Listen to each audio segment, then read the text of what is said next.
వి gold trusted gold buyers తాకట్టులో ఉన్న బంగారాన్ని విడిపించి ఈ రోజు ఉన్న మార్కెట్ ధరకే కొనబడును. మరిన్ని వివరాలకు సంప్రదించండి 77107720. స్వచ్ఛంద కార్పొరేషన్ చైర్మన్ మరియు టీడీపీ సీనియర్ లీడర్ పట్టాభిరామ్ ఈరోజు మనతో ఉన్నారు. ఆయనతో మాట్లాడదాం. నమస్తే సార్, ఎలా ఉన్నారు?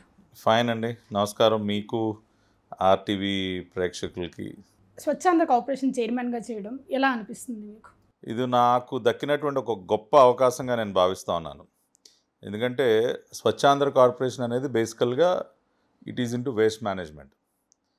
రాష్ట్ర వ్యాప్తంగా పేరుకుపోతున్నటువంటి చెత్త, అది నగరాల నుంచి కానివ్వండి, గ్రామాల నుంచి కానివ్వండి, దురదృష్టవశాత్తు గత 5 సంవత్సరాల కాలంలో 2019-24 మధ్య జగన్ రెడ్డి ప్రభుత్వం పూర్తిగా ఈ చెత్త నిర్వహణని పూర్తిగా విస్మరించడం వలన 85 లక్షల టన్నుల చెత్త ఎక్కడికక్కడ పేరుకుపోయి ఉంది రాష్ట్రంలో. సో మా ప్రథమ కర్తవ్యం స్వచ్ఛాంధ్ర కార్పొరేషన్ తరఫున ఉన్న పేరుకుపోయినటువంటి ఆ చెత్తని తొలగించడం, భవిష్యత్తులో మళ్ళీ చెత్త ఆ రకంగా పేరుకుపోకుండా వేస్ట్ ప్రాసెసింగ్ని పెద్ద ఎత్తున ముందుకు తీసుకువెళ్ళటం, అదేవిధంగా వేస్ట్లో నుంచి వచ్చేటటువంటి రీసైక్లబుల్స్ కానీ ఇవన్నీ కూడా బయటికి తీయటం, ఓవరాల్గా శానిటేషన్ అండ్ హైజీన్ పరంగా ఇవాళ ఏదైతే గౌరవ ప్రధానమంత్రి నరేంద్ర మోడీ గారు 2014లో స్వచ్ఛ భారత్ ఉద్యమాన్ని ప్రారంభించారో, ఆ తర్వాత చంద్రబాబు నాయుడు గారు దానికి ఒక రకంగా బ్రాండ్ అంబాసిడర్గా మారిపోయి, మరి గతంలో ఆయన 2014-19 ముఖ్యమంత్రిగా ఉన్నప్పుడు కానివ్వండి, ఇప్పుడు మళ్ళీ తిరిగి ముఖ్యమంత్రిగా ఎన్నికైన తర్వాత స్వచ్ఛతకి ఎక్కువ ప్రాముఖ్యతనిస్తూ ఈ రోజున ప్రతి నెల కూడా 3వ శనివారాన్ని స్వచ్ఛాంధ్ర దినంగా జరుపుకునే స్థాయికి ఈ ఉద్యమాన్ని ముందుకు తీసుకెళ్తూ ఉన్నారు. కాబట్టి ఇది సమాజంలో ఒక ఇంపాక్ట్ క్రియేట్ చేసేటటువంటి పని. ఎక్కడైనా కూడా ఎవరైనా సరే ఏ ఊరిలో ఉన్నా ఆ ఊరు శుభ్రంగా ఉండాలి, చెత్త కనపడకుండా నీట్గా ఉండాలి, శానిటేషన్ బాగుండాలి అని కోరుకుంటారు. కాబట్టి స్వచ్ఛాంధ్ర కార్పొరేషన్ చైర్మన్గా ఇది నాకు ఒక పెద్ద బాధ్యతని గౌరవ ముఖ్యమంత్రి చంద్రబాబు నాయుడు గారు నాకు ఇచ్చారనుకుంటున్నా. ఇది నాకు ఒక గొప్ప అవకాశం కూడా, నన్ను నేను ప్రూవ్ చేసుకోవడానికి ఒక గొప్ప అవకాశం, సమాజానికి ఒక మంచి చేయడానికి నాకు ఒక గొప్ప అవకాశం. కాబట్టి ఐఎమ్ రియలీ హ్యాపీ. పట్టాభి గారికి ఈ పదవి చాలా చిన్నది. ఆయన ప్రతిపక్షంలో ఉన్నప్పుడు చాలా కష్టపడ్డారు, కానీ చిన్న పదవి ఇచ్చారని చాలామంది అంటున్నారు. దీన్ని ఏమంటారు? నేను ఏమాత్రం కూడా దాంతో ఏకీభవించట్లా. మీరే కాదు, నాతో కూడా చాలామంది నేరుగానే అంటారు, సార్ మీకు ఇది చాలా చిన్న పదవి. పదవి చిన్నది పెద్దది ఉండదండి. ఏ పదవి అయినా కూడా స్వీకరించినటువంటి వ్యక్తి పనితీరుని బట్టి ఉంటుంది. కాబట్టి ఇవాళ ఇందాక నేను చెప్పినట్లు ఇది చాలా కీలకమైనటువంటి కార్పొరేషన్. ఇవాళ శానిటేషన్ అండ్ హైజీన్ పట్ల మనం దృష్టి పెట్టకపోతే దాని యొక్క పరిణామాలు చాలా తీవ్రంగా ఉంటాయి. చాలా రకాలైనటువంటి ఆరోగ్య సమస్యలకి కారణం కూడా సరైనటువంటి శానిటేషన్ లేకపోవటం వల్ల. ఉదాహరణ మీరు కోవిడ్ తీసుకోండి. కోవిడ్ ప్రారంభమైంది ఎక్కడ? వుహాన్లో ఉన్నటువంటి ఒక యానిమల్ మార్కెట్లో. అక్కడ శానిటేషన్ అండ్ శానిటేషన్ సరిగ్గా లేకపోవటం వల్ల అన్హైజీనిక్ కండిషన్స్లో చాలా రకాలైనటువంటి వైరసెస్ బ్రీడ్ అవుతూ ఉంటాయి. దానివల్ల చాలా రకాలైనటువంటి ఆరోగ్య సమస్యలు కూడా వస్తూ ఉంటాయి. కాబట్టి ఇవాళ అంత కీలకమైనటువంటి బాధ్యతను నాకు అప్పచెప్పారు. కాబట్టి ఇది ఏమాత్రం కూడా నాకు చిన్న పదవి నేను అనుకోను. రాజకీయాలలో ప్రతి ఒక్క మెట్టు కీలకమైందే. కాబట్టి ఇవాళ చంద్రబాబు నాయుడు గారు నాకు ఇచ్చినటువంటి అవకాశాన్ని నేను పూర్తిగా సద్వినియోగపరుచుకుని దీని ద్వారా ఒక మంచి రిజల్ట్ని తీసుకొచ్చి బయటకు ఒక ఇంపాక్ట్ క్రియేట్ చేసే విధంగా నేను పనిచేయడానికి ఇప్పటికే అన్ని ప్రణాళికలు సిద్ధం చేసుకున్నా. కాబట్టి I'm really very happy and this is not a small job. It is a very key role that the honourable CM had given. So నేను దాంతో చాలా పెద్ద పదవి ఆశించారు, తర్వాత బాగా ఫీల్ అయ్యారు, చిన్న పదవి ఇచ్చారని అంటున్నారు. నేను నిజాయితీగా మాట్లాడాలంటే నేను ఏ రోజు కూడా చంద్రబాబు నాయుడు గారి దగ్గరికి వెళ్ళి నాకు ఇది కావాలని నేను అడగల. ప్రతిదీ కూడా నేను అడగకుండానే నాకు అన్నీ కూడా ఆయన అవకాశాలు ఇస్తూ వచ్చారు. నాకే కాదు, పని చేసేటటువంటి ప్రతి ఒక్కరికి చంద్రబాబు నాయుడు గారు పిలిచి అవకాశం ఇస్తారు. ఇవాళ నాకు రాజకీయాలలో గాడ్ ఫాదర్ అనే వ్యక్తి ఎవరు లేరు. మాదేమీ రాజకీయ నేపథ్యం ఉన్నటువంటి కుటుంబం కాదు. అయినా సరే ఇవాళ తెలుగుదేశం పార్టీలో నేను ఒక సెంట్రల్ కమిటీ సభ్యుడిగా, జాతీయ అధికార ప్రతినిధిగా, ఒక కీలకమైనటువంటి కార్పొరేషన్కి చైర్మన్గా ఉన్నానంటే అది చంద్రబాబు నాయుడు గారు, నారా లోకేష్ గారు వీరిద్దరు ప్రోత్సాహంతో, నేను అడగకుండా, నాకు ఎవరి రికమెండేషన్ లేకుండా వారంతటికి వారు గుర్తించి నా సేవల్ని, నా పనితీరుని గమనించి గుర్తించి నాకు అవకాశాలు ఇస్తూ వచ్చారు. ఆ రకంగా ఇది కూడా నాకు ఇచ్చినటువంటి చంద్రబాబు నాయుడు గారు నేను అడగకుండా ఇచ్చినటువంటి ఒక గొప్ప అవకాశం. అదేవిధంగా భవిష్యత్తులో కూడా ఇవాళ మనం పని చేసుకుంటూ పోతే అవకాశాలు అవే వస్తాయండి. కాబట్టి తెలుగుదేశం పార్టీలో పనిచేసేటటువంటి వారికి అవకాశాలు అనేవి పుష్కలంగా ఉంటాయి. కాబట్టి నాకు ఆ నమ్మకం ఉంది. భవిష్యత్తులో కూడా అదే విధమైనటువంటి అవకాశాలు లోకేష్ గారు, చంద్రబాబు నాయుడు గారు నాకు ఇస్తారు. వారు ఏ పని అప్పచెప్పినా 100% దానికి జస్టిఫికేషన్ ఇచ్చే విధంగా వారు నా పైన ఉంచినటువంటి నమ్మకానికి పూర్తి న్యాయం చేసే విధంగానే పనిచేస్తాను. Going back to 3 years back, మీరు ప్రతిపక్షంలో ఉన్నప్పుడు ఒక టాపిక్ మీ ప్రెస్ మీట్ చాలా కాంట్రవర్సీగా మారింది. జగన్ని బోసడికి అని ఒక మాట అన్నారు. ఆయన చాలా సభల్లో దానికి అర్థం మీకు తెలుసా అని చెప్పి చాలా సభల్లో అన్నారు. అది మీరు వాంటెడ్గా అన్నారా, లేకపోతే నోరు జారి అన్నారా? దీనిలో 2 అంశాలండి. ఒకటి, జగన్మోహన్ రెడ్డి గారిలో ఉన్నటువంటి ప్రత్యేకత ఏంటంటే, ఆయనకంటూ ఆయన ఒక డిక్షనరీ తయారు చేసుకున్నాడు. ఆయన అనేక పదాలకి కొత్త అర్థాలు తీసుకొస్తూ ఉంటాడు. కొత్త పదాలను ఇంట్రడ్యూస్ చేస్తూ ఉంటాడు. మీరు ఆయన ప్రెస్ మీట్ చూసినట్లయితే చాలా కొత్త కొత్త పదాలు ఆయన నోటి వెంట వస్తూ ఉంటాయి. ఉన్నటువంటి పదాలకి కొత్త అర్థాలు కూడా ఇస్తూ ఉంటాడు. అవి చాలా వైరల్ కూడా అవుతూ ఉంటాయి, మీమ్స్లో కానీ రకరకాలుగా. అది జగన్మోహన్ రెడ్డి గారికి ఆయనకు ఒక ప్రత్యేక డిక్షనరీ ఉంది. ఆ రకంగానే నేను వాడినటువంటి ఒక పదానికి ఆయన ఒక కొత్త అర్థాన్ని ఇంట్రడ్యూస్ చేసి, ఏదో చాలా మాట్లాడకూడనటువంటి మాట నేను అన్నట్టు దాన్ని చిత్రీకరించి నన్ను ఏదో ఒక రకంగా టార్గెట్ చేయాలన్న ఒక ఆలోచనలో భాగంగా చేసినటువంటి ప్రయత్నం. ఇక నేను మాట్లాడినటువంటి కాంటెక్స్ట్, నేను ముందుగానే ప్లాన్ చేసుకుని మాట్లాడినటువంటి మాట కాదు. అది ఒక ఎమోషన్లో ఉన్నాను నేను ఆ రోజున. ఏంటి ఆ ఎమోషన్ అంటే, రాష్ట్రంలో విచ్చలవిడిగా డ్రగ్స్ వ్యాపారం పెరిగిపోయి అనేక మంది యువత డ్రగ్స్కి బానిసలు అవుతున్నటువంటి సందర్భంలో, మీకు గుర్తుండే ఉంటుంది, అప్పట్లోనే మనకి గుజరాత్ నుంచి డ్రగ్స్ ఇక్కడికి రావటం, దాని మూలాలు విజయవాడలో బయటపడటం కానీ, ఆ తర్వాత విశాఖపట్నంలో ఆ కంటైనర్ ఇష్యూ కానీ, రకరకాలుగా విచ్చలవిడిగా గంజాయి కానీ, వీటన్నిటి మీద మేము అప్పుడు ఒక పెద్ద పోరాటం చేస్తూ ఉన్నాం. చంద్రబాబు నాయుడు గారి సూచనల మేరకు పార్టీ పరంగా ఒక పెద్ద పోరాటం చేస్తూ ఉన్నాం. నేను ఆ పోరాటంలో చాలా యాక్టివ్గా ఉన్నాను. అనేక ప్రాంతాల్లో మేము ఎక్స్పోజ్ చేస్తూ ఉన్నాం, ప్రభుత్వాన్ని నిలదీస్తూ ఉన్నాం. దీన్ని దయచేసి కట్టడి చేయండి, డ్రగ్స్ రవాణా చేస్తున్నటువంటి వారిపైన చర్యలు తీసుకోండి, గంజాయి రవాణాని కట్టడి చేయండి అని ఒక ఉద్యమం చేస్తున్నాం. ఆ సమయంలో చర్యలు తీసుకోవాల్సిన వాళ్ళపైన చర్యలు తీసుకోకుండా ప్రశ్నిస్తున్నట్టు మాపైన దాడులు చేసి, నేను ప్రెస్ మీట్ పెట్టేటటువంటి ముందు రోజు నక్కా ఆనందబాబు గారు, మా పార్టీ సీనియర్ నాయకులు, ఆయన ఇంటిపైకి పోలీసులు పంపించి, ఆయన చేసినటువంటి తప్పు ఏంటంటే నాలాగా డ్రగ్స్ వ్యాపారానికి వ్యతిరేకంగా మాట్లాడటం. అంటే డ్రగ్స్ వ్యాపారం చేసేవారి ఇళ్ళకి పోలీసులు వెళ్తారా, గంజాయి రవాణా చేసేవాళ్ళ ఇళ్ళకి పోలీసులు వెళ్తారా, లేదంటే దాన్ని ప్రశ్నిస్తున్న వాళ్ళ ఇళ్ళకి వెళ్తారా అండి?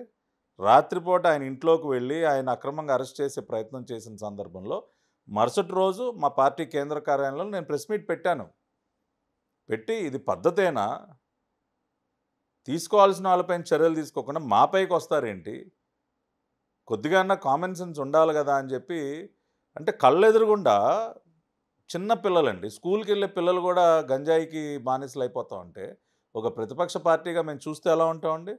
రాష్ట్ర యువత భవిష్యత్తు కోసం మేము పోరాడుతున్నటువంటి సందర్భంలో ఒక ఎమోషన్లో నేను ఆ రోజు మాట్లాడా. అంతేగాని ఇదేదో ప్రీ ప్లాన్ చేసుకుని జగన్మోహన్ రెడ్డిని ఏదో కొత్త కొత్త పదాలు ఎతికి తిట్టాల్సిన అవసరం మాకే ఉందండి. అతను చేసేటటువంటి అవినీతి నేను ఎప్పుడూ కూడా ఆధారాలతో సహా గత ప్రభుత్వం చేసినటువంటి తప్పుల్ని ఎత్తి చూపానే తప్పితే ప్రెస్ మీట్లు పెట్టి వాళ్ళని తిట్టడం వీళ్ళని తిట్టడం అనేది ఎప్పుడూ నా ఎజెండా కాదు. మీరు నా ప్రెస్ మీట్స్ కొన్ని వందలు ఉంటాయి యూట్యూబ్లో, మీరు చూడండి. చేతిలో కాగితం లేకుండా, ఎవిడెన్సెస్ లేకుండా నేను ఏ రోజు ఏ ప్రెస్ మీట్ పెట్టలేదు, అకారణంగా ఎవరిని తిట్టలేదు. అది నా నా నా అలవాటు కాదు, అది మా తల్లిదండ్రులు నాకు నేర్పించినటువంటి సంస్కారం అది కాదు. జగన్ పేరు ఎత్తంగానే బిస్సం అంటున్నారు. అసలు మీకు జగన్కి వ్యక్తిగత వైరం ఏదైనా ఉందా, రాజకీయ వైరం అయింది? ఇప్పుడు జగన్ పేరు ఎత్తగానే ఒళ్ళు మండేటటువంటి ప్రజలు రాష్ట్ర వ్యాప్తంగా ఉన్నారు కాబట్టి మొన్న 151 సీట్ల నుంచి 11 సీట్లకు పడిపోయాడు. ఇవాళ ఒక రాక్షసుడి పేరు చెప్తే మీ ముఖంలో చిరునవ్వు వస్తుందా, ఒక చిరాకు కోపం వస్తుందా? అది సహజమైనటువంటి రియాక్షను. ఇవాళ జగన్మోహన్ రెడ్డి పేరు మీరు రోడ్డు మీదకి వెళ్ళి 10 మంది దగ్గర ప్రస్తావించండి, 7-8 మంది చిరాకు పడతారు. ఎందుకంటే ఆ శనిగ్రహం పేరు మా దగ్గర ఎత్తుతారని చెప్పి. మొన్ననే జూన్ 4వ తేదీన ఈ రాష్ట్రానికి పీడ విరగడైపోయిన దినం అని చెప్పి చాలామంది మళ్ళీ ఒకసారి గుర్తు చేసుకున్నారు. జూన్ 4, 2024న రాష్ట్రానికి పట్టినటువంటి దరిద్రం వదిలిపోయింది అనుకున్నారు ప్రజలందరూ కూడా. అందుకనే ఆ రకమైనటువంటి తీర్పు వచ్చింది. కాబట్టి మాకు ఎందుకు జగన్మోహన్ రెడ్డితో నాకు వ్యక్తిగతంగా ఎటువంటి వైరం లేదు. మాకేమి వ్యక్తిగత కోపాలు లేవు, ద్వేషాలు లేవు, తగాదాలు లేవు. కానీ నాకు ఎందుకు ఆయనంటే అంత వ్యతిరేకత అనుకోండి, లేదంటే ఇంకేమైనా అనుకోండి. ఎందుకు అంటే ఆయన చేసినటువంటి పనుల వల్ల. ఇవాళ ఒక రాష్ట్ర ముఖ్యమంత్రిగా మీరు ఏం చేయాలి? రాష్ట్రానికి పెట్టుబడులు తీసుకురావాలి, అభివృద్ధి చేయాలి, ఉద్యోగాలు కల్పించాలి, అవినీతి లేకుండా మంచి పరిపాలన అందించాలి. ఇవన్నీ కదా కోరుకునేది ఎవరైనా సరే ఒక రాష్ట్ర ప్రభుత్వం నుంచి. కానీ జగన్మోహన్ రెడ్డి చేసేటటువంటి పనులేంటి? పొద్దున్న లెగిస్తే ఏది దోచుకుందామా, ఇసుకలో ఎంత దోచుకుందాం, మద్యంలో ఎంత దోచుకుందాం. ఇప్పుడు లిక్కర్ విషయమే తీసుకోండి. మీరు విషాన్ని దాగిచ్చాడు జగన్మోహన్ రెడ్డి. తెలిసి విషపూరితమైనటువంటి మద్యాన్ని ప్రజలకు తాగించి వేల కోట్ల రూపాయలు తన జేబులో నింపుకున్నాడు. పేదవాళ్ళ భూములు కబ్జా చేశాడు. అకారణంగా అన్ని వర్గాల వారిపైన దాడులు చేశారు. ఒక డాక్టర్ సుధాకర్ ఏంటి, ఒక వరప్రసాద్ ఏంటి, కిరణ్ ఏంటి, ఇలా ఎంతమంది మహిళలపైన అత్యాచారాలు జరిగాయి, ఎంతమంది మహిళలు బలైపోయారు. అసలు రాజ్యాంగం అంటే ఒక గౌరవం లేదు. రాజారెడ్డి రాజ్యాంగం అని చెప్పి తనకంటూ ఒక సొంత రాజ్యాంగాన్ని అమలు చేసి ఒక నియంతలాగా రాష్ట్రాన్ని పరిపాలిస్తూ ఉంటే ఎవరికి కోపం రాదండి? నాకు కూడా అదే, నాలో కోపం ఉంది. జగన్మోహన్ రెడ్డి అంటే అయిష్టత ఉంది అంటే అతను చేసేటటువంటి పనుల వల్ల. అతను దేశంలోనే ఒక అతిపెద్ద స్కామ్స్టర్, అతిపెద్ద అవినీతిపరుడు కాబట్టి, అతనికి భారత రాజ్యాంగం పట్ల గౌరవం లేదు కాబట్టి, ఇవాళ అతని యొక్క క్యారెక్టర్ని బట్టే అతని పట్ల రియాక్షన్ అనేది ఉంటుంది. ఇవాళ అతన్ని అందరూ కూడా ఒక సైకో అని ఊరికనే పిలవరు. అంటే లిక్కర్ స్కామ్లో జగన్మోహన్ రెడ్డిని తొందరలోనే అరెస్ట్ చేయబోతున్నారని ఒక ప్రచారం నడుస్తుంది. అది ఎంతవరకు నిజం? అది జగన్మోహన్ రెడ్డా ఇంకెవరా అనేది స్పెషల్ ఇన్వెస్టిగేటింగ్ టీం యొక్క ఇన్వెస్టిగేషన్ మీద ఆధారపడి ఉంటుంది. ఇవాళ నేనేదో రేపు జగన్మోహన్ రెడ్డిని అరెస్ట్ చేసేస్తామని నేను చెప్పట్లా. ఇవాళ ఎవిడెన్సెస్ ఆ రకంగా ఎత్తి చూపుతూ ఉన్నాయి. ఇవాళ తాడేపల్లి ప్యాలెస్ యొక్క పాత్ర లిక్కర్ స్కామ్లో ఉంది అని అనడానికి ఇవాళ అనేక ఆధారాలు మన ముందుకు వస్తున్నాయి. ఇవాళ జగన్మోహన్ రెడ్డికి లెఫ్ట్ రైటు కళ్ళు చెవులుగా ఉన్నటువంటి ధనుంజయ రెడ్డి, కృష్ణమోహన్ రెడ్డి, వాళ్ళిద్దరు పాత్ర బట్టబయలైంది కదా. ఇవాళ జగన్మోహన్ రెడ్డికి తెలియకుండా ధనుంజయ రెడ్డి, కృష్ణమోహన్ రెడ్డి లిక్కర్ స్కామ్లో సూత్రధారులు అవుతారా? రాజ్ కసిరెడ్డి అనే వ్యక్తి ఒక ఐటీ అడ్వైజర్గా నియమించింది ఎవరు? జగన్మోహన్ రెడ్డి కదా. అసలు ఒక ఐటీ అడ్వైజర్కి లిక్కర్ బిజినెస్తో పని ఏంటి? ఇవాళ గోవిందప్ప బాలాజీ ఎవరు? జగన్మోహన్ రెడ్డి యొక్క ఫైనాన్షియల్ ఇది కాదా?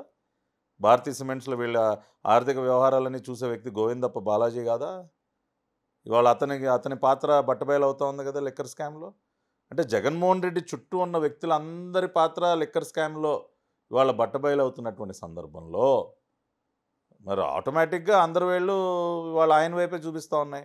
అయినా సరే మేము చట్టబద్ధంగానే వ్యవహరిస్తున్నాం. జగన్మోహన్ రెడ్డి లాగా ఇవాళ నన్ను గతంలో 2 సార్లు అరెస్ట్ చేశాడు, అక్రమంగా తీసుకెళ్ళి రాజమండ్రి జైల్లో పడేశాడు.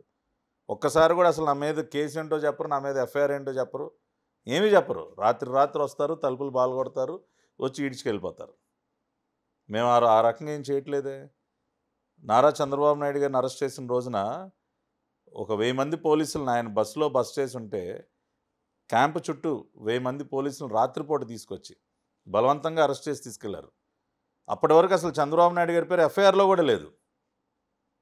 మేము ఆ రకంగా చట్ట వ్యతిరేకంగా ఎటువంటి నిబంధనలను పాటించకుండా ఎవరిని అరెస్ట్ చేసే పరిస్థితి ఉండదు. ఎందుకంటే we believe in democracy, we believe in Indian constitution, we believe in our courts. So మేము ఏదైనా చట్ట ప్రకారమే చేస్తాం. ఆ రకంగా ఇప్పుడు జగన్మోహన్ రెడ్డి గారి పాత్రకు సంబంధించి ఇంకా మరిన్ని ఆధారాలు వస్తే ఖచ్చితంగా ఆయనకి నోటీసులు ఇస్తారు, ఆయన్ని కూడా విచారణకు పిలుస్తారు. అది సిట్ డిసైడ్ చేస్తుంది. కాబట్టి నేనేం కామెంట్ చేయదలుచుకోవాలి. కాకపోతే నేను చెప్పేది ఏంటంటే జగన్ రెడ్డికి సూటిగా, జగన్ రెడ్డి నువ్వు రాత్రిపూట ఈ మధ్య నీకు నిద్ర పట్టట్లేదని తెలుస్తూ ఉంది. కాబట్టి నువ్వు అంత భయపడబాకు. అర్ధరాత్రి పూట నీ ఇంటి గోడలు దూకి ఎవరు రారు, నీ తలుపులు ఎవరు వచ్చి బద్దలు కొట్టి నీ ఈడ్చుకెళ్ళి ఎవరు అరెస్ట్ చేయరు. నువ్వు 30 అడుగులు ఇనప కంచెలు పెట్టుకున్నావు నీ ప్యాలెస్ చుట్టూ. కాబట్టి మా ప్రభుత్వంలో నువ్వు చేసిన విధంగా చట్ట వ్యతిరేకంగా అన్డెమోక్రటిక్గా ఏ చర్యలు ఉండవు. కాబట్టి నువ్వు అంత భయపడబాకు.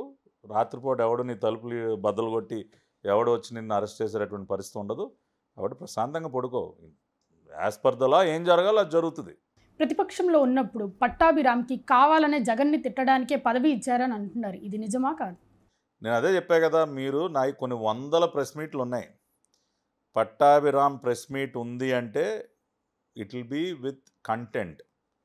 నేను ఎవరిని తిట్టడానికి ఏ రోజు ప్రెస్ మీట్లు పెట్టనండి. నేను అన్నీ పరిశోధించి ఆధారాలు సేకరించి ఒక ప్రెస్ మీట్ నేను పెట్టాలి అంటే కనీసం ఒక 5-6 రోజులు నేను రాత్రులు పడుకోకుండా కూడా కష్టపడినటువంటి రోజులు ఉన్నాయి. నేను ఆ రకంగా ఇన్వెస్టిగేట్ చేస్తాను. ఉన్నటువంటి వాస్తవాల్ని ప్రజలకి తెలియజెప్పే ప్రయత్నం చేస్తాను. ఆధారాలు ప్రజలకు చూపించి మాట్లాడతాను. ఇవాళ ఇంతమంది నన్ను అభిమానిస్తారంటే రాష్ట్ర వ్యాప్తంగా, ఎందుకంటే నేను నిజాలు మాట్లాడతా, నిజాలని ప్రజలకు తెలియజేస్తా.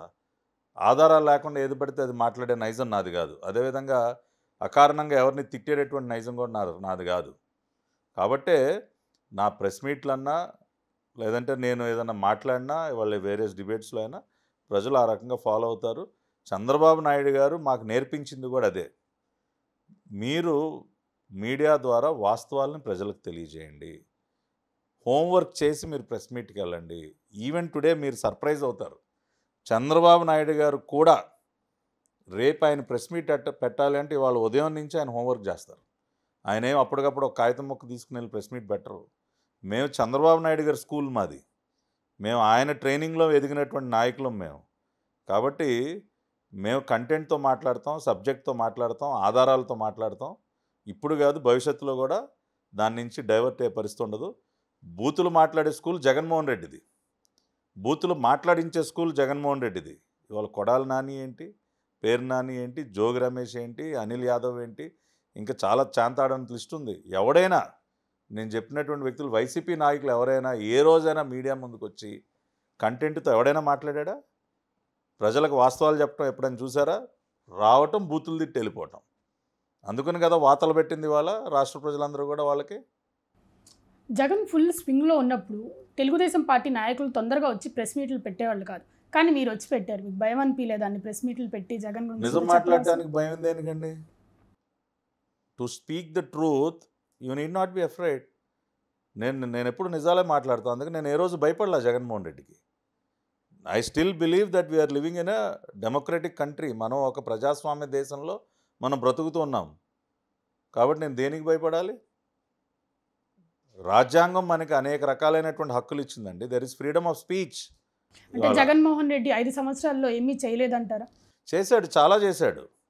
నన్ను అణగదొక్కటానికి, నా నోరు నొక్కటానికి దాదాపు 4-5 సార్లు నా పైన దాడులు జరిగాయి. నన్ను భౌతికంగా గాయపరిచారు, నా ఇల్లు ధ్వంసం చేశారు, నా 7 సంవత్సరాల బిడ్డను భయపెట్టారు. మేము ఎవరూ లేని సమయంలో ఇంట్లోకి వెళ్ళి నా ఇల్లు పగలగొట్టి నా బిడ్డను ఒక మెంటల్ షాక్లోకి తీసుకెళ్లారు. నా పైన 3rd డిగ్రీ ప్రయోగించారు. తోటలవల్లూరు స్టేషన్లో నన్ను అరెస్ట్ చేసి నన్ను చితగ్గొట్టారు. స్టేషన్లో 2 సార్లు జైలుకు పంపారు. బట్ స్టిల్ నేను వెనకడుగు వేయలేదు. ఎందుకు అంటే ప్రజల పక్షాన, ఒక రాజకీయాలలో ఉన్నప్పుడు ప్రజల పక్షాన మనం ఒక అంశం మీద పోరాడుతున్నప్పుడు ఖచ్చితంగా అడుగు ముందుకే వేయాలి. వెనకడుగు వేయటం అనేది నా నైజంలో ఎప్పుడూ లేదు, భవిష్యత్తులో కూడా ఉండదు. జగన్మోహన్ రెడ్డికి నేను ఏ రోజు భయపడలా. డే 1 నుంచి భయపడలా. ఒక క్రిమినల్కి నేను భయపడేది ఏంటండి? Is a financial terrorist. అటువంటి వ్యక్తికి నేను భయపడతానా? ఏ తప్పు చేశాను నేను భయపడాలి? ఇవాళ నా పైన పెట్టిన తప్పుడికే అన్ని తప్పుడు కేసులే కదా. నేను ఏ రోజు ప్రెస్ మీట్ పెట్టినా వైఎస్ఆర్సీపీ నుంచి ఒక్క కౌంటర్ ఉండేది కాదు. ఎందుకు ఉండేది కాదు కౌంటర్? ఎందుకంటే నేను నిజాలు మాట్లాడుతూ ఉన్నాను. గతంలో నేను ఏ తప్పు చేయలేదు. నా క్యారెక్టర్ క్లీన్ కాబట్టే నన్ను ఏమీ చేయలేక భౌతికంగా నా పైన దాడులు దిగాడు జగన్మోహన్ రెడ్డి. నేను జైల్లో పెట్టిన ప్రతిసారి జైలు గేటు బయట నుంచే, విడుదలై వచ్చినటువంటి మరుక్షణం నుంచే జగన్ రెడ్డి మళ్ళీ బయటకు వచ్చా, నా పోరాటాన్ని పైన కొనసాగిస్తానని చెప్పి ఆ రకంగా ఎందుకు మాట్లాడాల్సి వచ్చిందంటే ప్రజలు ఆ రోజున సప్రెషన్ గురవుతా ఉన్నారు. ప్రజలకు ఒక ధైర్యాన్ని ఇవ్వాలి. ఏదన్నా ఒక సంక్షోభంలో ఉన్నప్పుడు ఎవరన్నా ఒకళ్ళు ధైర్యంగా నిలబడి పోరాడకపోతే పరిస్థితులు ఇంకా కూడా దారుణంగా తయారవుతాయి. అదేవిధంగా పార్టీ కార్యకర్తలండి, ఇవాళ నాయకులుగా నేను నాయకులే నిలబడిపోతే ఇంకా కార్యకర్తకి ఏం ధైర్యం ఉంటుంది? ఇవాళ 1 కోటి మంది సభ్యత్వం గల పార్టీ తెలుగుదేశం పార్టీ. గ్రామ స్థాయి నుంచి అనేక స్థాయిలో మా కార్యకర్తలు ఉన్నారు, పార్టీ నాయకులు ఉన్నారు. ఇవాళ పై స్థాయిలో ఉన్నటువంటి మేమే తోక ముడిచి పారిపోతే ఇంకా క్యాడర్కి ఏమి మొరల్ ఉంటుందండి, వాళ్ళకి ఏం ధైర్యం ఉంటుంది? కాబట్టి అందుకనే డే 1 నుంచే నేను పోరాడుతూనే ఉన్నాను. నా పోరాటానికి అన్ని రకాలుగా నాకు ధైర్యాన్ని, మద్దతుని ఇచ్చింది నారా చంద్రబాబు నాయుడు గారు. అంటే గెలిచిన తర్వాత జస్ట్ లీడర్స్ మాత్రమే సంతోషంగా ఉన్నారు, కార్యకర్తల్ని పట్టించుకోవట్లేదు అన్నట్టు బయట చాలా రూమర్స్ వినిపిస్తుంది. దీన్ని ఏమంటారు? ఇప్పుడు కార్యకర్తల్ని పట్టించుకోకపోతే మొన్న మహానాడు వేదిక పైన నాయకులు కాదండి ఎక్కువ మాట్లాడింది, కార్యకర్తలు మాట్లాడారు. మొన్న మహానాడులో నారా లోకేష్ గారి సారథ్యంలో మేము 6 శాసనాలని తెలుగుదేశం పార్టీకి సంబంధించి ఒక 6 శాసనాలని విడుదల చేసాం. అంటే భవిష్యత్తులో ఏ విధంగా మనం అడుగులు ముందుకు వేయాలి, పార్టీ పరంగా ఏ దిశగా మనం పయనించాలి అని చంద్రబాబు నాయుడు గారి సూచనల మేరకు నారా లోకేష్ గారు 6 శాసనాలను తయారు చేశారు. దానిలో ప్రధానమైనటువంటిది ఏంటంటే కార్యకర్తే అధినేత. దాని పేరే కార్యకర్తే అధినేత. అంటే దాన్ని బట్టే కార్యకర్తల పట్ల మా చిత్తశుద్ధి ఏంటో మీకు తెలుస్తూ ఉంది. ప్రతి ఒక్క కార్యకర్త కుటుంబాన్ని మీరు చంద్రయ్య గారు, తోట చంద్రయ్యని అతి కిరాతకంగా పీకగోసి చంపారు మాచర్లలో. ఇవాళ ఆ రకంగా పార్టీ కోసం ప్రాణత్యాగం చేసినటువంటి వ్యక్తి బీసీ నాయకుడు చంద్రయ్య. ఇవాళ ఆయన ప్రాణాలు ఎందుకు వదులుకోవాల్సి వచ్చిందంటే వైసీపీ పార్టీలో చేరమంటే చేరనందుకు ఆ పార్టీ జెండా చనిపోయే ముందు కూడా అన్నారు, నువ్వు జెండా పట్టుకొని నేను వదిలేస్తావని. చావనైనా చస్తాను కానీ నేను జెండా, వైసీపీ జెండా పట్టుకొని అనేసరికి పేక్కోసి చంపేశారు. ఇవాళ తోట చంద్రయ్య కుమారుడు ఆంజనేయులకి ప్రభుత్వం ఉద్యోగం ఇచ్చింది నారా లోకేష్ గారు. ఆ కుటుంబాన్ని నిలబెట్టారు నారా లోకేష్ గారు. దేశంలో మరి ఏ పార్టీకి లేని విధంగా కార్యకర్తల సంక్షేమానికి మాకు ప్రత్యేకంగా ఫండ్ ఉంది. ప్రతి ఒక్క కార్యకర్తకి మేము ఇన్సూరెన్స్ కవరేజ్ ఇస్తాం, వేరే ఏ పార్టీలో లేదు అది. ఆ రకంగా కార్యకర్తల సంక్షేమానికి పెద్దపీట వేస్తాం, ప్రతి ఒక్క కుటుంబాన్ని ఆదుకుంటాం. అనేక మంది సాధారణ కార్యకర్తలకి అవకాశాలు ఇచ్చి వాళ్ళు పెద్ద పెద్ద నాయకులుగా తీర్చిదిద్దింది తెలుగుదేశం పార్టీ. ఒక లైవ్ ఎగ్జాంపుల్ నేను బూత్ స్థాయి నుంచి పనిచేశా. ఒక బూత్ కమిటీ సభ్యుడిగా నా రాజకీయ ప్రస్థానాన్ని నేను ప్రారంభించా. ఒక పోలింగ్ ఏజెంట్గా పనిచేశా, ఒక కౌంటింగ్ ఏజెంట్గా ఉన్నా. ఇంటింటికి వెళ్ళి ప్యాంప్లెట్లు పంచిపెట్టాం. పాత రోజుల్లో మీకు తెలుసో తెలియదో మైదా వండి పోస్టర్లు అంటించేవాళ్ళం మేము గోళ్ళకి. I'm talking about early 90s. So అవన్నీ ఇప్పుడు అదే చెప్పా కదా, నాదేం రాజకీయ నేపథ్యం ఉన్నటువంటి కుటుంబం కాదు, నాకు ఎవ్వరు రికమెండేషన్ లేదు.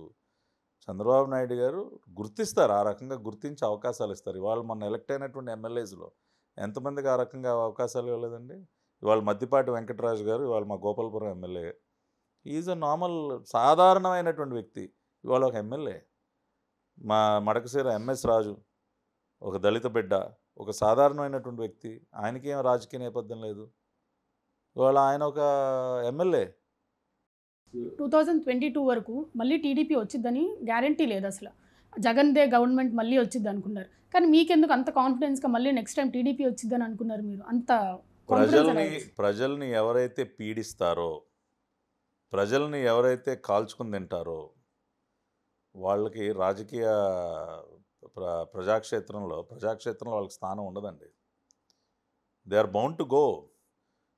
డే 1 నుంచి జగన్మోహన్ రెడ్డి చేసినటువంటి ఒక్క మంచి పని చెప్పండి. వచ్చి రాగానే ఉచిత ఇసుక విధానాన్ని తీసాడు. కొన్ని లక్షల మంది భవన నిర్మాణ రంగ కార్మికులను రోడ్డును పడేశాడు.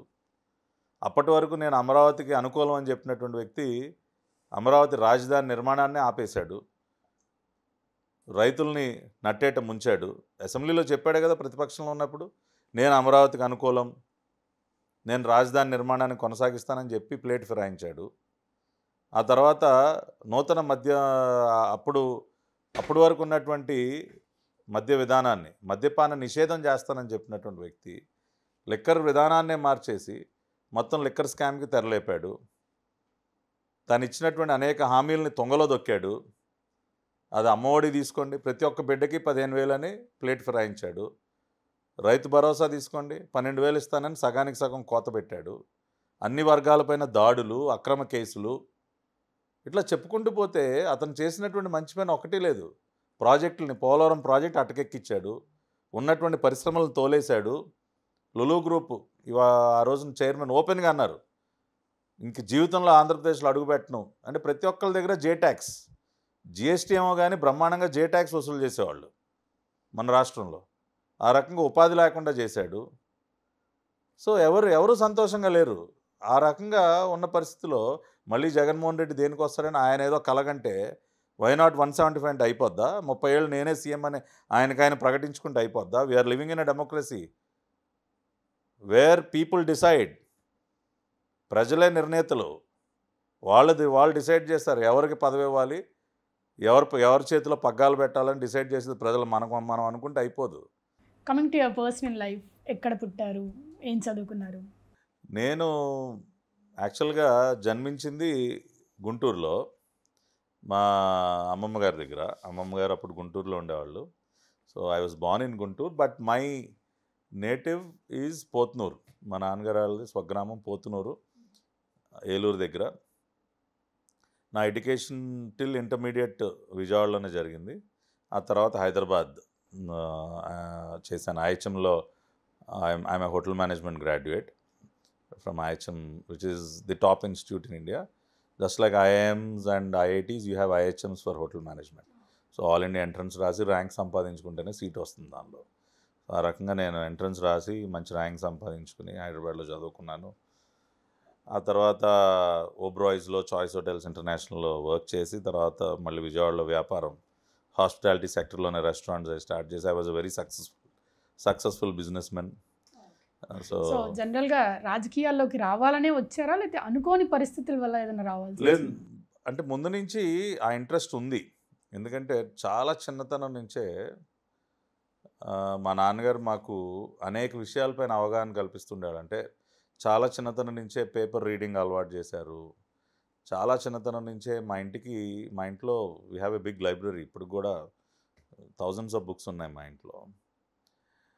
చాలా చిన్నతనం నుంచే మాకు టైమ్ మ్యాగజైన్ కానీ, లైఫ్ అని గతంలో ఉండేది, ఇప్పుడు లేదు, వీక్ అని, ఇండియా టుడే, ఫ్రంట్ లైన్, ఇట్లా so many magazines, national geographic అని అవన్నీ వచ్చాయి. అవన్నీ మాతో చదివించడం, అనేక అంశాల గురించి చెప్పటం.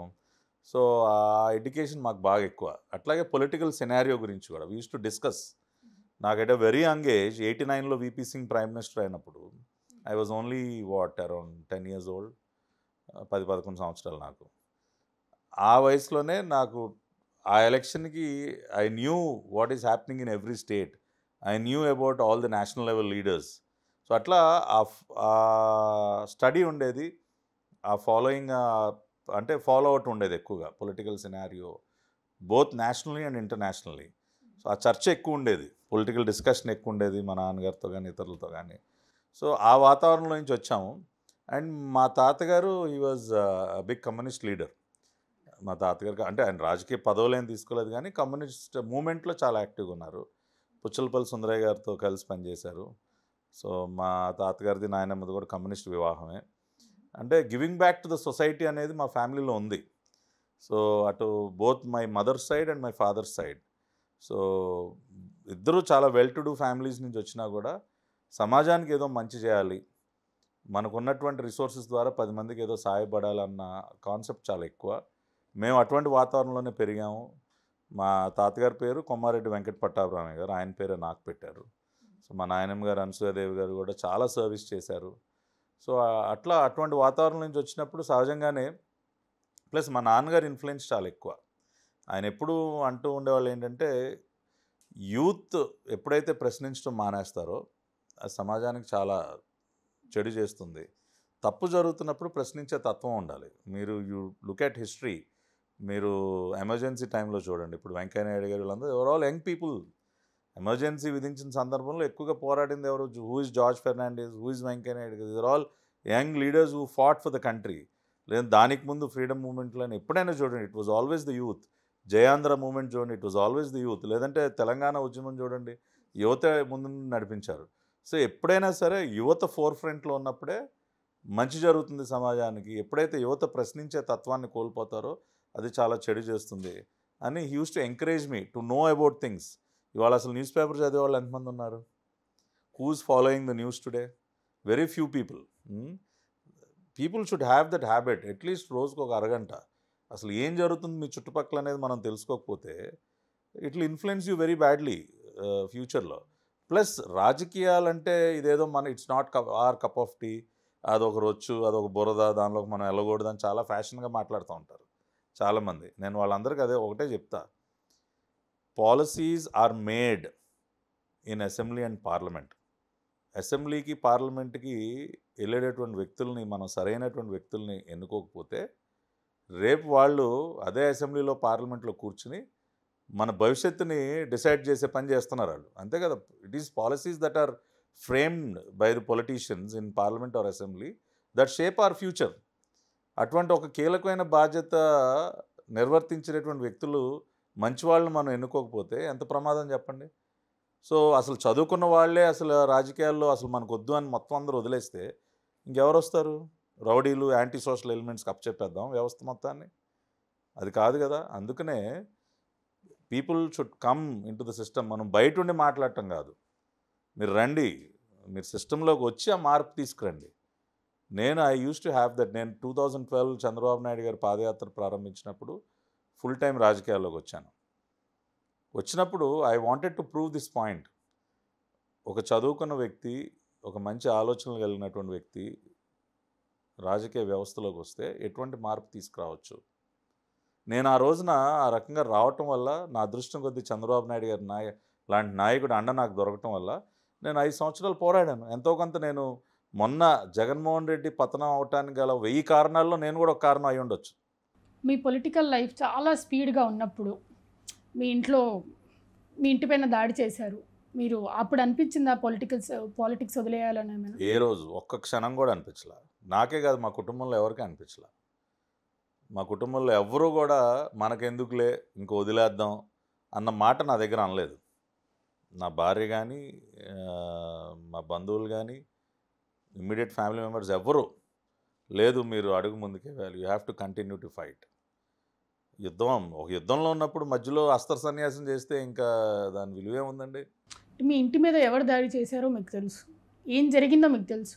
మళ్ళీ మీ ప్రభుత్వం వచ్చిన తర్వాత ఎందుకు చేయలేకపోతున్నారు? ఎందుకు చేయలేకపోతున్నాం అని ఎందుకు అనుకోవాలి? అన్ని కేసులు నడుస్తూ ఉన్నాయి.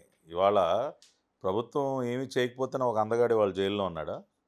ఇప్పుడు నా పైన గన్నవరంలో దాడి చేసి నన్ను చంపాలనుకున్న అందగాడి పరిస్థితి ఏంటి? వాళ్ళ చెప్తా ఉన్నాడు కదా మొన్న ఆ రోజున జగన్మోహన్ రెడ్డి, మా అందగాళ్ళని చూడండి అని పరిచయం చేశాడు కదా ప్రపంచానికి. వల్లభనేని వంశీ ఒక అందగాడు, కొడాల నాని ఒక అందగాడు, ఈ గుణదల సైకో ఒక అందగాడు, వీళ్ళందరికీ. కాకపోతే ఒకటే నేను చెప్తా ఉన్నాను కదండి, మా ప్రభుత్వంలో ఏది చేసినా చట్టపరంగా ప్రొసీజర్ ప్రకారం చేస్తాం. ఇప్పుడు అదే జరుగుతూ ఉంది. ఇవాళ ఒక్కొక్కళ్ళు వాళ్ళు చేసినటువంటి తప్పుల ఆధారంగా మేమే అక్రమ కేసులు పెట్టట్లా, సృష్టించేమీ పెట్టట్లా. వాళ్ళ గతంలో వాళ్ళు చేసినటువంటి తప్పులు ఏవైతే ఉన్నాయో వాటి ఆధారంగా అప్పుడు ఏదైతే కంప్లైంట్లు ఏవైతే ఇచ్చారో, కేసులు ఏవైతే నమోదయ్యి ఉన్నాయో వాటిని మనం తీసుకుంటున్నాం. వాటిని ఇన్వెస్టిగేట్ చేసి ఈ అందగాళ్ళందరినీ వాళ్ళకి చట్ట ప్రకారం ఎటువంటి శాస్తి జరగాలో అది ఖచ్చితంగా జరుగుతుంది. Red book is a reality. ఏదో లోకేష్ గారు రెడ్ బుక్ అనేది అదేమీ మిత్ కాదు, ఇట్ ఈస్ ఎ రియాలిటీ, అది వాస్తవం. అంటే మీ దగ్గర రెడ్ బుక్ ఉంటే మా దగ్గర బ్లూ బుక్ ఉందని జగన్మోహన్ రెడ్డి గారు అంటున్నారు, దీన్ని ఏమంటారు? ఇప్పుడు జగన్మోహన్ రెడ్డి అనే ఎక్స్పెరిమెంట్ ప్రజలు ఒకసారి చేసి ఘోరంగా దెబ్బతిన్నారు. మళ్ళీ జగన్మోహన్ రెడ్డికి ఇంకేదో అవకాశం వస్తుంది, నేనేదో రాసేసుకుంటా.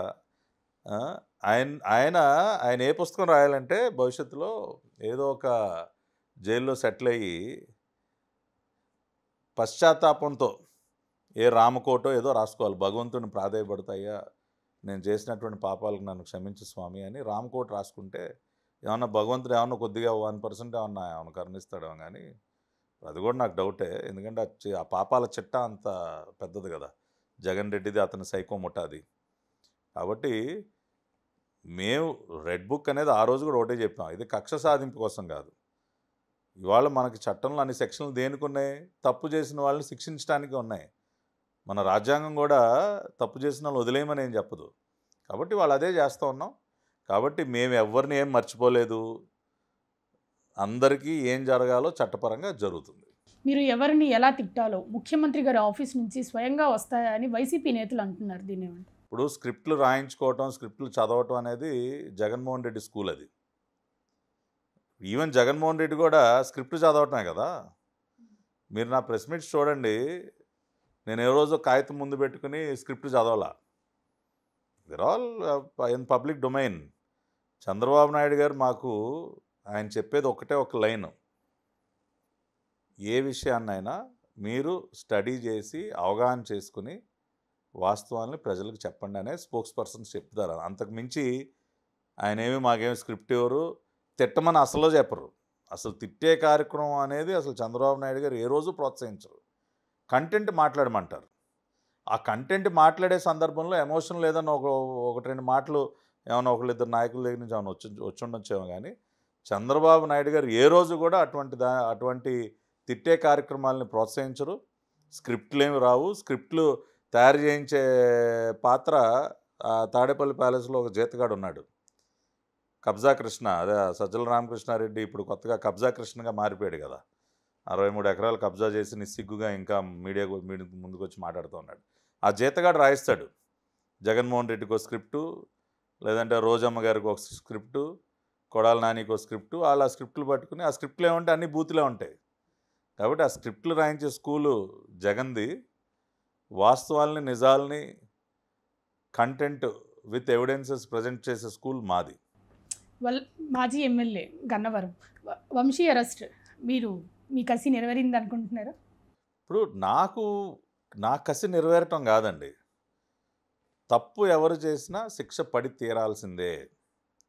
ఆ రోజున వల్లభనేని వంశీ చేసినటువంటి అరాచకాలు, మరీ ముఖ్యంగా తల్లి లాంటి భువనేశ్వర్ గారి పైన ఆయన చేసినటువంటి వ్యాఖ్యలు, కడుపు రగిలిపోయిందండి ఆ రోజున. ఇవాళ ఒక బిడ్డగా లోకేష్ బాబు ఎంత బాధపడ్డారు, ఒక భర్తగా చంద్రబాబు నాయుడు గారు నేను జీవితంలో ఊహించలా. చంద్రబాబు నాయుడు గారి కళ్ళెమ్మట నేను కన్నీరు చూస్తానని నేనే కాదు ఎవరు ఊహించుండరు. అటువంటిది ఆయన బోరును ఏడ్చేసరికి కొన్ని కోట్ల మంది ఏడ్చారు ఆయనతో పాటు. దానికి కారకుడి పిల్ల సైకో ఈ వంశీ. అటువంటి వ్యక్తిని ఎవరు వదిలేస్తారండి? ఇవాళ మేము ఏదో వంశీని ఏదో చేయాలనుకుంటే రిజల్ట్స్ వచ్చిన రాత్రే మేము ఒక కనుసైగ చేస్తే వంశీ ఏమైపోయాడు ఆవిడికి తెలిసేది కూడా కాదు. జైల్లోని వంశీని చంపేస్తారని అటువంటి ఆలోచనలు మాకు లేవండి. నేను ఒకటే చెప్తా ఉన్నా కదా, నిజంగా అటువంటి ఆలోచనలు ఉంటే మేము సంవత్సరం ఎందుకు ఆగాలంటున్నా నేను. మాకు ఎవరికైనా హాని తలపెట్టాలని ఒక ఆలోచన ఉంటే జూన్ 4, 2024 రిజల్ట్ వచ్చిన రోజు సాయంత్రం నుంచి మమ్మల్ని ఆపగలిగే శక్తి జగన్ రెడ్డికి ఉందా?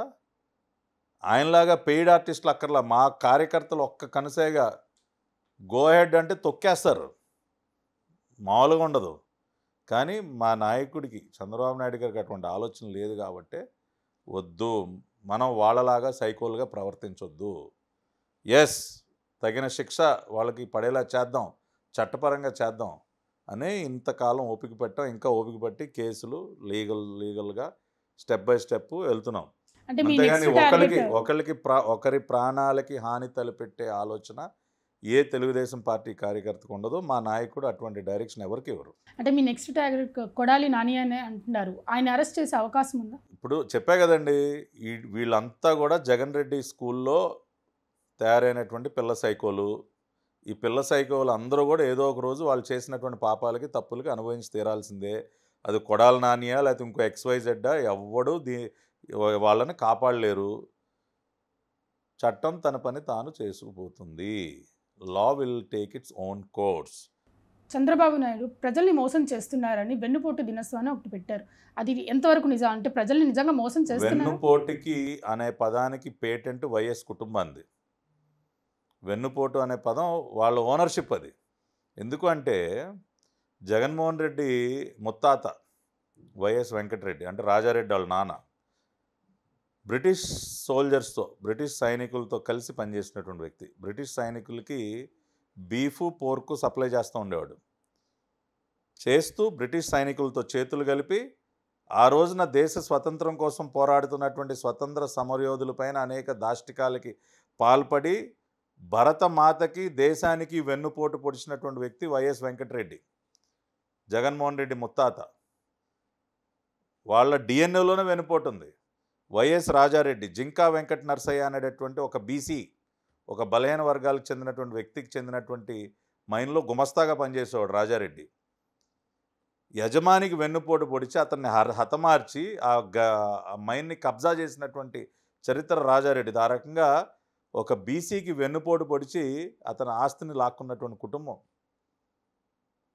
అదేవిధంగా జగన్మోహన్ రెడ్డి సొంత చిన్నాన్న ఎత్తుకుని పెంచినటువంటి చిన్నాన్నకే వెన్నుపోటు పొడిచి గొడ్డలు వేటికి గురి చేసి ప్రాణాలు తీసుకున్నటువంటి వ్యక్తి సొంత తల్లికి చెల్లికి వెన్నుపోటు పొడిచాడా? వాడుకున్నన్నాళ్ళు వాడుకుని తల్లిని చెల్లిని రోడ్డున పడేసి వాళ్ళే స్వయంగా చెల్లే చెప్తా ఉంది కదా, నా అన్న నాకు వెన్నుపోటు పొడిచాడని.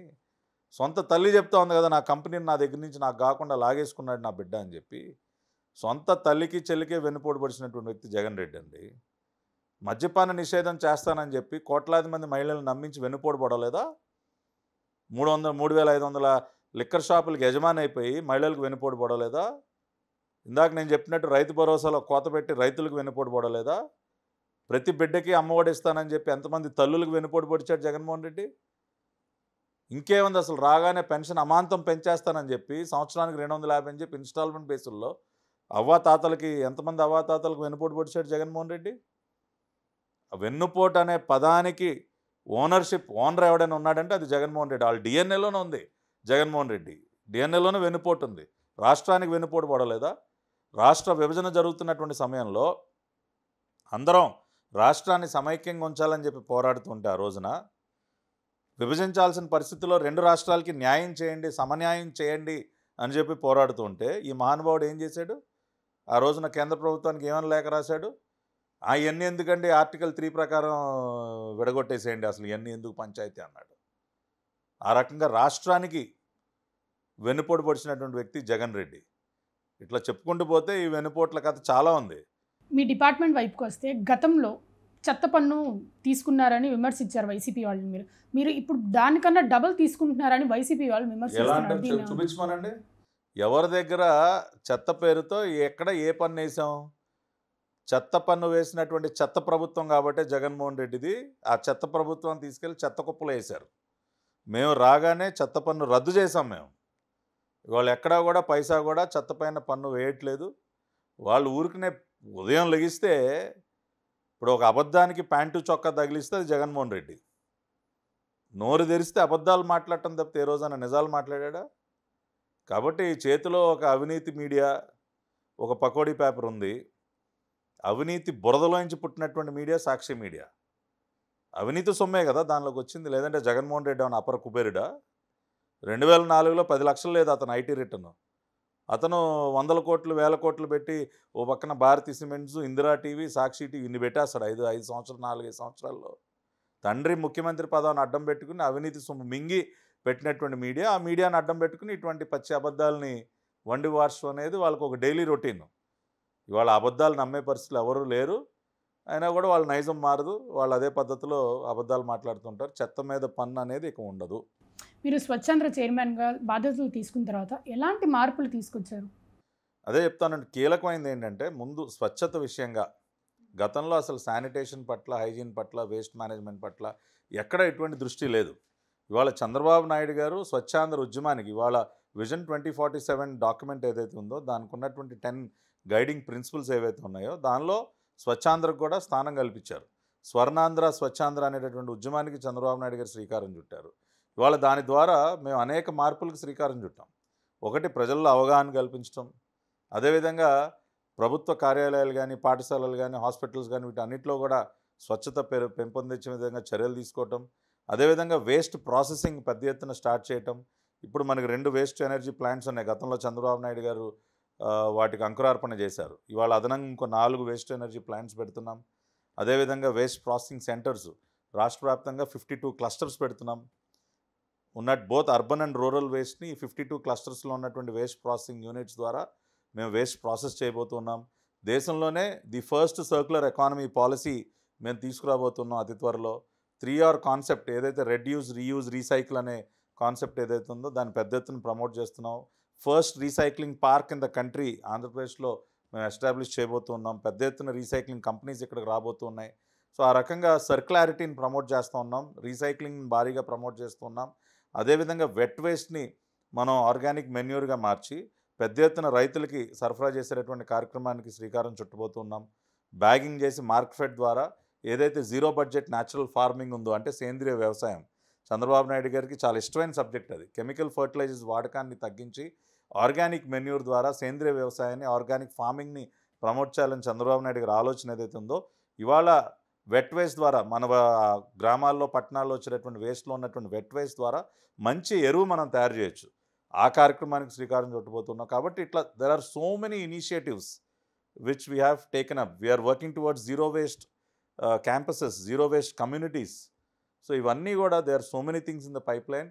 ప్రతి నెల చంద్రబాబు నాయుడు గారు స్వయంగా రివ్యూ చేసి అనేక సలహా సూచనలు ఇస్తున్నారు. రాబోయే 1 సంవత్సర కాలంలోనే మీరు అనేక మార్పులు చూస్తారు. స్వచ్ఛత విషయంలో రాష్ట్రం ఒక అగ్రగామి రాష్ట్రంగా నిలబడే విధంగా చంద్రబాబు నాయుడు గారి సారథ్యంలో మేమందరం ఒక టీమ్గా, గౌరవ మంత్రివర్యులు నారాయణ గారు, అదేవిధంగా మరి గ్రామీణాభివృద్ధి పంచాయతీరాజ్ శాఖ మంత్రి పవన్ కళ్యాణ్ గారు, ఆయన కూడా చాలా ప్రోత్సాహాన్ని అందిస్తున్నారు. గ్రామాల్లో మరి ఈ శానిటేషన్ మెరుగుపడే విధంగా కూడా అనేక చర్యలు తీసుకోవడానికి ఆయన కూడా చాలా గట్టి పట్టుదలతో ఉన్నారు. కాబట్టి మేమందరం కూడా ఒక టీం వర్క్ మేము చేస్తున్నాం. You will see the results very soon. Coming back to politics, Jagan మళ్ళీ అధికారంలోకి వస్తే ఆ ఊహే భయంకరంగా ఉంది అని టీడీపీ నేతలు మాట్లాడుకుంటున్నారు. మీకు భయం వేస్తుందా? అసలు Jaganmohan Reddy is a close chapter అండి. Jaganmohan Reddy is a gone case now. భూస్థాపితం చేశారు. మళ్ళీ అధికారంలోకి వచ్చే అవకాశాలు అంత దూరం మనం అసలు ఆలోచించక్కర్లేదు. Is a close chapter. అయిపోయింది, అతని చాప్టర్ అయిపోయింది. ఒక్క ఛాన్స్ అడిగాడు, ఇచ్చారు ఒక ఛాన్సు, చేతులు గాలే అందరికీ, వాతలు పెట్టాడు ప్రజలందరికీ. అందుకని అంటే ఈసారి అధికారంలోకి వస్తే సప్త సముద్రాలు దాటున్నా నేను తీసుకొస్తా అంటున్నాడు. అసలు మనం అతను అధికారంలోకి వస్తే అన్న సెంటెన్స్ గురించి డిస్కషనే వద్దండి. అయిపోయింది. జగన్మోహన్ రెడ్డి రాజకీయంగా భూస్థాపితం అయిపోయాడు. అతని శేష జీవితం శ్రీకృష్ణ జన్మస్థానంలో గడపడం, ఏదో కారాగారంలో rest of the life he has to lead. ఎందుకంటే గతంలో చేసిన పాపాలు, ఏది తండ్రి ముఖ్యమంత్రిగా అతను చేసినటువంటి అవినీతికి సంబంధించి ఉన్నటువంటి కేసులు, గత 5 సంవత్సరాలు అతను చేసినటువంటి పాపాలు, వీటన్నిటికీ ఇంకా ఇవన్నీ చూసే గమనించే జగన్మోహన్ రెడ్డిని కంప్లీట్గా క్లోజ్ చేశారు. ఇక మళ్ళీ అతను లేసే పరిస్థితి ఉండదు. ఏదో సప్త సముద్రాలు దాటినా ఈ డైలాగులు, సినిమా డైలాగులు వద్దండి ఇవన్నీ. ఇప్పుడు ముందు జగన్మోహన్ రెడ్డి, మేమందరం కూడా పులివెందుల పిల్లి అంటాం. ఏదో నేను లేస్తే మనిషిని కాదు, నేను ఒక సింహాన్ని, నేను సొంతంగా టైటిల్స్ ఇచ్చేసుకుంటూ ఉంటాడు. ఇవాళ నేను ఒకటే చెప్తా ఉన్నా, జగన్ రెడ్డి, నీకు నిజంగా ధైర్యం ఉంటే, నువ్వు అనుకున్నట్టు నువ్వు సింహానివి పులివైతే ముందు శుక్రవారం కోర్టుకు రావా. నువ్వు కోర్టుకు రా. ఎందుకు నీకు అంత భయం? ఎన్నిసార్లు కుంటి సాకులు చెప్పి తప్పించుకుంటావు? ఒకరోజు కాలు నొప్పి అంటాడు, ఒకరోజు జ్వరం అంటాడు, ఇంకో రోజు ఇంకేదో అంటాడు. అసలు కోర్టుకు రావడానికే భయం లేనటువంటి, భయపడేటటువంటి పిరికి వ్యక్తి జగన్మోహన్ రెడ్డి. ఇప్పుడు సీను, మన కోడికత్తి కేసులో సీను, ఒక దళిత యువకుడు జీవితాన్ని నాశనం చేశాడు. ఇప్పుడు అయ్యో ఇంకేముంది, నన్ను పొడిచి చంపేపోయారని చెప్పి అంత డ్రామా ఆడాడు కదా వైజాగ్ ఎయిర్పోర్ట్లో. అక్కడ 2 సార్లు హాస్పిటల్కి వెళ్దాం, కుట్లేస్తాను, వద్దు, నేను హైదరాబాద్ వెళ్ళి నాకు కావాల్సిన హాస్పిటల్లో నాకు కావాల్సిన డాక్టర్తో నేను అక్కడ మళ్ళీ ఇంకా ఇంకొక సీన్ డ్రామా ఉంది అక్కడ అని పారిపోయాడు. వెళ్ళి అక్కడ అబ్బో ఇంకేదో అయిపోయిందని 4 కుట్లు వేయించుకుని ఆ కుట్లేసిన 2 డాక్టర్లకి చైర్మన్ పదవులు ఇచ్చాడు. ఆ డ్రామాలో ఇవాళ NIA court, national investigating agency ఏమడుతోంది? అయ్యా జగన్మోహన్ రెడ్డి గారు వచ్చి సాక్ష్యం చెప్పండి అంటున్నారు. ఏం అడగట్లా, మిమ్మల్ని ఏదో చంపేయబోయారు అన్నారు కదా, రండి ఎవిడెన్స్, మీరు విట్నెస్గా రమ్మంటే రావట్లే. ఎందుకంత భయం? నెంబర్ 1 పిరికి fellow in the entire world is Jagan Reddy. కాబట్టి ఏదో సప్త సముద్రాలు దాటినా తీసుకొస్తే ఇంకేదో చేసేస్తాం, అది చేస్తాం, ఈ సినిమా డైలాగులు ఆ స్క్రిప్ట్ రైటర్లతో రాయించుకుంటాడు, అది చదువుతాడు. నిజంగా అంత సీన్ లేదు మనోడికి. కాబట్టి ఇంకా 10 కాలాలు ఈ కూటమి ప్రభుత్వం ఈ రాష్ట్రంలో వాళ్ళే పరిపాలన చేయాలని ప్రజలు కోరుకుంటా ఉన్నారు. నరేంద్ర మోడీ గారు, చంద్రబాబు నాయుడు గారు, పవన్ కళ్యాణ్ గారు, ఈ 3 పార్టీలు టీడీపీ, బీజేపీ, జనసేన త్రివేణి సంగమంలా కలిసిపోయాయి. ఒకరి పట్ల ఒకరికి అమితమైనటువంటి గౌరవం, మంచి కోఆర్డినేషన్తో పనిచేస్తూ ఉన్నాం. అద్భుతమైనటువంటి ఫలితాలు సాధిస్తూ ఉన్నాం. ఈ సంవత్సర కాలంలోనే మేము చేసినటువంటి అభివృద్ధి కళ్ళకెదురుగుండా కనపడుతూ ఉంది. దాదాపు 8 లక్షల కోట్ల రూపాయలు పెట్టుబడులు తీసుకొచ్చాం. 5 లక్షల ఉద్యోగాలు కల్పనకు శ్రీకారం చుట్టాం. ఎన్నో రకాలైనటువంటి కంపెనీలు వస్తూ ఉన్నాయి. కేంద్రం ఇతోధికంగా సాయం చేస్తూ ఉంది. 15,000 కోట్లు క్యాపిటల్కి ఇచ్చారు. జగన్మోహన్ రెడ్డి మూసేద్దాం అనుకున్నటువంటి వైజాగ్ స్టీల్ ప్లాంట్ మేము నిలబెట్టాం. 12,000 కోట్ల రూపాయలు ఆర్థిక సాయం కేంద్ర ప్రభుత్వం నుంచి తెచ్చాం. పోలవరం ప్రాజెక్టుకు ఇంకో 12,000 కోట్లు తెచ్చాం. ఇవాళ గుంతలు పడినటువంటి రోడ్లన్నీ కూడా దాదాపు 15-20 వేల కిలోమీటర్ల రోడ్లని మొత్తం బాగు చేశాం. ఇవాళ ఇవన్నీ కళ్ళెదురుగుండా కనపడుతూ ఉన్నాయి. పేదవాడు కడుపు నిండా తినటం కూడా ఇష్టం లేదండి ఈ సైకోకి. మూసేశాడు అన్నా క్యాంటీన్లు. ఇవాళ మేము తెరిసాం దాదాపు 210 అన్నా క్యాంటీన్లు. మీరు ఎప్పుడన్నా అన్నా క్యాంటీన్లో భోంచేశారా? You have to go and eat. మీరు రేపు వెళ్ళండి, మీరు రేపు వెళ్ళి భోంచేయండి. ఎంత క్వాలిటీ ఫుడ్ పేదవాళ్ళకి 5 రూపాయలకి ఇస్తున్నామో మీరు చూడండి. ఇన్ని మంచి పనులు చేస్తూ ఉంటే ప్రజలు ఇంకా అసలు జగన్మోహన్ రెడ్డి గురించి ఎవడు తలుచుకుంటాడండి? ఇవాళ జగన్మోహన్ రెడ్డి గురించి తలుచుకునేది ఎవరంటే గంజాయి ముఠ. మొన్న వెళ్ళాడు కదా తెనాలి, గంజాయి మామ అవతారం ఎత్తి అక్కడ గంజాయి మత్తులో ప్రజలపైన దాడులు చేయటమే కాకుండా పోలీసులను కూడా కొడతా ఉంటే, పోలీసులు గట్టి చర్యలు తీసుకుంటే ఎవడైనా బుద్ధున్నాడు ఎవడైనా గంజాయి ముఠాకి మద్దతు పలకడానికి ఎవడైనా వెళ్తాడండి? ఇవాళ ఈయనకి కావాల్సింది గంజాయి స్మగ్లర్లు, లేదంటే శాండ్ మాఫియాలు, లిక్కర్ మాఫియాలు, బియ్యం మాఫియాలు. పేదవాడు తినేటటువంటి బియ్యాన్ని కూడా దోచేసి ఆఫ్రికా దేశాలకు అమ్మేసుకున్నాడు. కాబట్టి ఆ మాఫియాల కోసం ఈయన ఉంటాడు. ఎందుకంటే వాళ్ళే, ఈ మాఫియాలే జగన్మోహన్ రెడ్డికి ఆత్మబంధువులు. కాబట్టి వాళ్ళ కోసం ఉంటాడు. ప్రజలైతే ఎవ్వరూ కూడా అతన్ని మళ్ళీ కల్లో కూడా అతన్ని మళ్ళీ అతని గురించి ఆలోచించుదాం అన్న వైపు కూడా ఎవరు కూడా వెళ్ళట్లా. కూటమి ప్రభుత్వం వచ్చి 1 year కాబోతుంది. 100 మార్కులకి మార్కులు ఇవ్వమంటే ఎన్ని మార్కులు ఇస్తారు? 110 ఇస్తా నేను. 100కు 110 ఇస్తా. ఎందుకంటే మేము చెప్పనివి కూడా చేస్తూ ఉన్నాం. మేము ఇది చేస్తామని చెప్పనివి కూడా ఇవాళ చేస్తూ ఉన్నాం.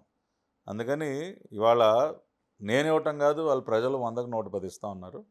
కాబట్టి మాకు ఇది ఈ ప్రభుత్వంలో అవినీతికి తావలేదు. ముందుగా అండి అన్నిటికంటే ముఖ్యమైనది ఏంటంటే ఇవాళ నేను చెప్పదలుచుకుంది, సరే అభివృద్ధి సంక్షేమం ఇవన్నీ కాసేపు పక్కన పెట్టండి. ఇవాళ ఈ రాష్ట్రంలో ప్రశాంతత ఉందా లేదా? పీస్ఫుల్గా ప్రజలు ఇవాళ పడుకోగలుగుతున్నారా లేదా? జగన్మోహన్ రెడ్డి హయాంలో ప్రతి క్షణం భయపడుతూ బ్రతికారండి. ఎవడొచ్చి మీ ఇంటి ముందుకి ఏ రాత్రిపూట మీ ఇంటి ముందు ఎవడొచ్చి మీ మీద దాడి చేస్తాడో తెలియదు. మీ ఇంట్లో ఉన్నది ఏది ఎత్తుకెళ్తాడో తెలియదు. లేదంటే మీ ఇల్లే నాదంటాడో తెలియదు. ప్రతి క్షణం భయపడుతూ బ్రతికారండి ప్రజలు. ఇవాళ భయం లేదు. ప్రశాంతంగా ప్రజాస్వామ్యబద్ధంగా ఇవాళ మనం జీవించే హక్కు మనకుంది చంద్రబాబు నాయుడు గారి పరిపాలనలో అని ధైర్యంగా ప్రశాంతంగా పడుకుంటున్నారండి. అది చాలు. మళ్ళీ మీరు ₹1,00,00,000 వచ్చిన రోజు చస్తూ బ్రతకమంటే ఎవరు బ్రతకరండి. ఎవరైనా కోరుకునేది ఫస్ట్ ప్రశాంతత, పీస్. ఇవాళ ఆ పీస్ ఈ రాష్ట్రంలో ఉంది. కాబట్టి 100కి 110 మార్కులు ప్రతి ఒక్కళ్ళు ఇస్తారు, నేను ఇవ్వటమే కాదు. Thank you for your valuable time mister Pattabhi. Thank you. Cameraman శ్రీనుతో అథా మొహమ్మద్, RTV విజయవాడ. ఇండియా పాకిస్తాన్ తాజా అప్డేట్స్ కోసం డౌన్లోడ్ చేసుకోండి RTV లైవ్ యాప్.